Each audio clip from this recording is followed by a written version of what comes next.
안녕하세요. 1월 29일 목요일 영상 보도록 하겠습니다. 먼저 나스닥 선물지수 보도록 하겠습니다. 나스닥 선물은 어제 그리고 그저께 추세 상단 그리고 26,000포인트를 뚫어주면서 상방으로 가는 힘을 살린 상태이고요. 그리고 현재의 모습은 저항을 돌파한 이후에 기존의 상승 추세였던 노란색 추세의 하단 라인 저항을 받고 현재 눌림이 나오고 있는 모습이고, 여전히 다시 한번 추세 안으로 들어오는, 그리고 26,000포인트를 깨고 내려오기 전까지는 상방이 유리한 그런 자리로 보시면 됩니다. 금리는 동결이 되었고, 어제 마소 메타 테슬라 실적 발표가 있었는데 테슬라는 예상과 다르게 실적이 잘 나왔고요. 마소와 메타도 실적이 잘 나왔는데, 메타는 실적 발표 이후 강한 상승을 보여주었고, 마소는 실적이 잘 나왔음에도 현금 지출이 너무 많아서 이익률에 대한 우려감으로 주가가 하락했는데, 약간 억가 느낌도 없지 않아 있고요. 일단 상황을 보고 나중에 다시 언급드리도록 하겠습니다. 다시 나스닥 선물 지수로 돌아와서 아까 제가 말씀드린 대로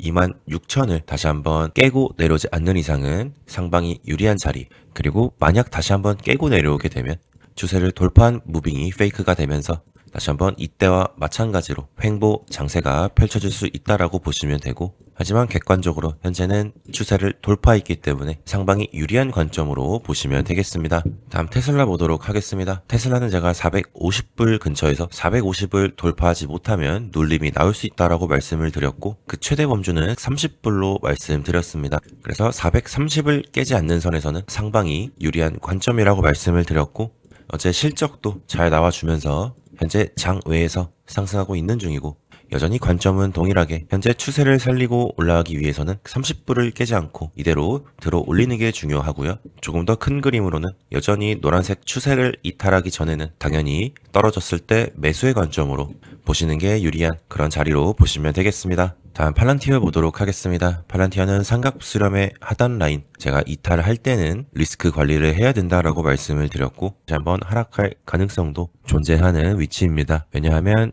현재 고점이 계속해서 낮아지고 있고 아직 직전 고점을 돌파를 하지 못했기 때문에 명백한 하락 추세라고 보시면 되고요.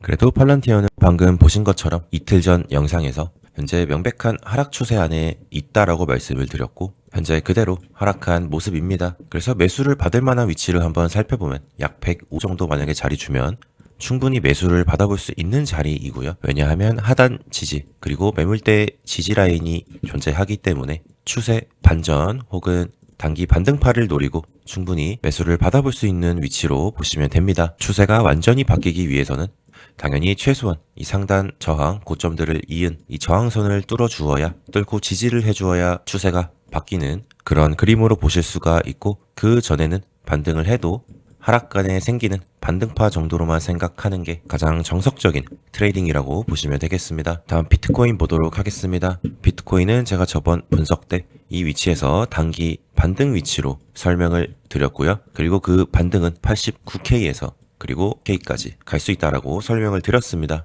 하지만 이 위치에서는 충분히 저항받고 떨어질 수 있다라고 설명을 드렸었고, 그대로 정확하게 반등 이후에 90K에서 저항받고 다시 한번 추세 안으로 들어온 상황입니다. 이 위치에서 그대로 상승이 나가기 위해서는 저항을 받고 떨어지는 게 아니라 최소한 이 추세를 지지하면서 쭉 치고 올려줬어야 하는데 아직은 그러진 못한 모습이고요. 현재 86K에서 K까지 횡보를 보여주고 있는 모습입니다. 사실 지금 코인 쪽은 초단타를 진행하지 않으시는 분들은 건드리기는 애매한 자리이고요. 나중에 방향성이 나왔을 때, 제가 말씀드린 기준점을 뚫고 지지하는 모습을 보여주었을 때 손절 라인을 잡고 매수를 하거나, 아니면 조정이 나와주면 아래에서 매수를 받거나, 하지만 하락에 베팅하는 숏에 베팅하기에는 이런 자리에서 숏에 베팅을 했어야 했고요. 현재 위치는 충분히 그대로 들어 올려도 이상할 게 없는 위치이기 때문에 인버스에 투자를 하기에는 위험한 위치라고 보시면 됩니다. 차라리 위로 지지를 해주면 상승의 베팅, 혹은 조정이 나와주면 아래에서 롱을 잡는, 한마디로 이런 방향성이 나오기 전까지, 의미 있는 자리가 오기 전까지는 현금 들고 매수를 대기하는 스탠스가 가장 좋다라고 보시면 되겠습니다. 다음 이더리움 보도록 하겠습니다. 이더리움도 비트코인과 마찬가지로 이 위치에서 단기 반등 위치라고 말씀을 드렸고, 똑같이 저항 라인은 약 3,000불에서 저항이 한번 나올 수 있다라고 설명을 드렸습니다. 그래서 방금 비트코인과 마찬가지로 정확하게 단기 반등을 한 이후에 약 3,000불에서 저항을 받고 이제 다시 한번 눌림 위치에 와 있는 상황이고요. 비트코인과 비슷하게 약 3,000불을 회복한 이후에 추세 이탈을 기준으로 매수를 받거나 또는 하락을 해주면 조정이 좀 나와주면 감사한 마음으로 아래에서 매수를 받는 게 좋은 전략으로 보입니다. 현재 위치는 롱숏 둘 다 애매한 위치이기 때문에 제가 현재 코인 쪽은 주의 깊게 보고 있으니까 매수 타점 나오면 텔레그램 방에 공유 드리도록 하겠습니다. 다음 코인베이스 보도록 하겠습불.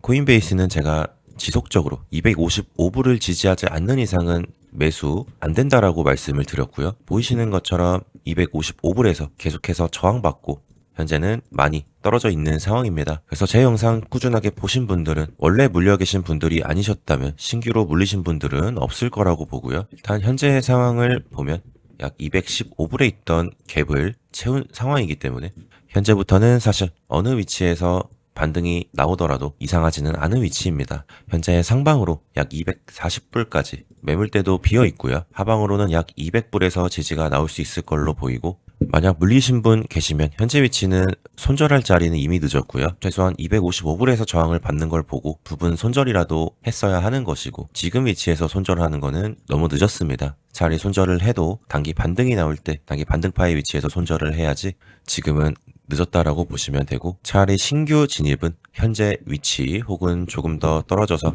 약 200불 근처로 가면 최소한 단기 반등파를 노리고 매수를 할 수 있는 그런 자리로 보시면 됩니다. 다음 아마존 보도록 하겠습니다. 아마존은 제가 20불은 가까이 오면 올수록 좋은 자리라고 말씀을 드렸는데, 그 전에 현재 반등을 해서 저항이었던 240불까지 뚫어준 상태이고요. 하방으로 40불을 현재 지켜주면서 올라가는 게 가장 좋은 그림이라고 볼 수 있고, 현재 상방은 45불에 옵션상으로 막혀 있습니다. 그래서 245불을 뚫어주면 그 위로 250불 저항이라고 보시면 되고, 만약 250불까지 뚫고 지지를 해준다면 상방으로 좀 더 쉽게 갈 수 있는 그런 자리로 보시면 되겠습니다. 다음 마소 보도록 하겠습니다. 마소는 삼각수렴 이탈한 이후에 그리고 반등파가 나오면서 리테스트를 마치고 현재 위치에서 실적을 맞이했는데, 여기서 위로 뚫느냐 아니면 정확하게 추세를 막고 다시 한번 하방으로 가느냐였는데, 메타와 다르게 마소는 하락을 한 상황이고요. 객관적으로는 여전히 고점이 지속해서 낮아지고 있었기 때문에 하락 추세에 있던 상황이었습니다.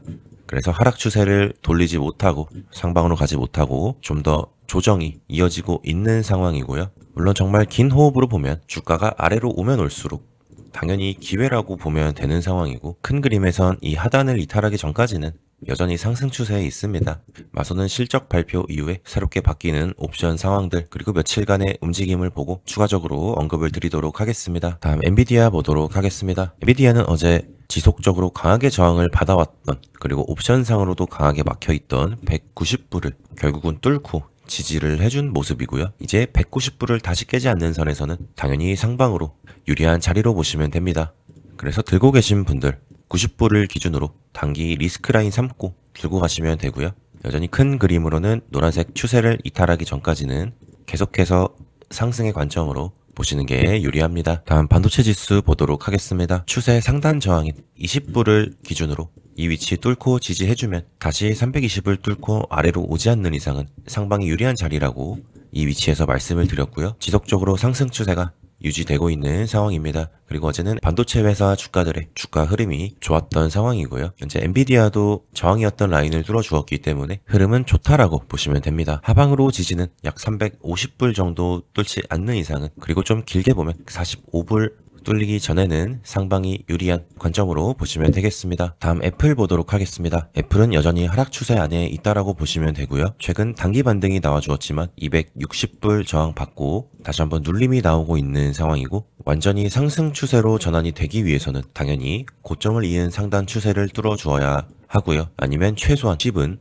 매물대가 쌓여있는 206 또한 옵션으로 막혀있는 60은 뚫어주고 지지를 해주어야 추세 반전을 기대해볼 수 있는 자리입니다. 하지만 그렇지 못하다면 여전히 이렇게 올라오는 반등파는 하락간에 반등하는 잠깐의 반등파로 보시면 되고요. 애플도 내일 실적 발표가 예정이 되어 있는데, 실적 발표에 따라서 현재 위치 상방으로 흐름이 바뀔지 아니면 이 하락 추세가 지속적으로 이어질지 결정이 될 것으로 보입니다.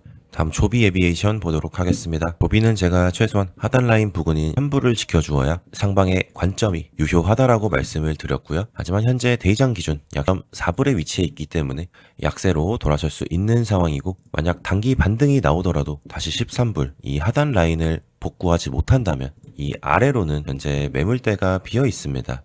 약 10불 정도까지. 그래서 다시 한번 빠르게 13불을 복구하지 못하면 최대 10불까지 추가적인 조정이 좀 더 나올 수 있다라고 보시면 됩니다. 쉽게 조비는 3불이 다시 한번 추세를 살리는지 아니면 추가적인 조정이 나오는지 중요한 분기점이라고 보시면 되겠습니다. 오늘 영상 여기서 마치도록 하고요. 요청하셨는데 누락된 종목들이나 아니면 새로 궁금하신 종목들 있으시면 댓글로 남겨두시면 되고, 그리고 구독자 텔레그램방 들어오실 분들은 자유롭게 들어오시면 됩니다. 오늘도 영상 시청해주셔서 감사하고 도움되셨다면 구독, 좋아요, 댓글 한 번씩 해주시면 감사하겠습니다. 그럼 오늘 영상 여기서 마치겠습니다. 시청 감사합니다.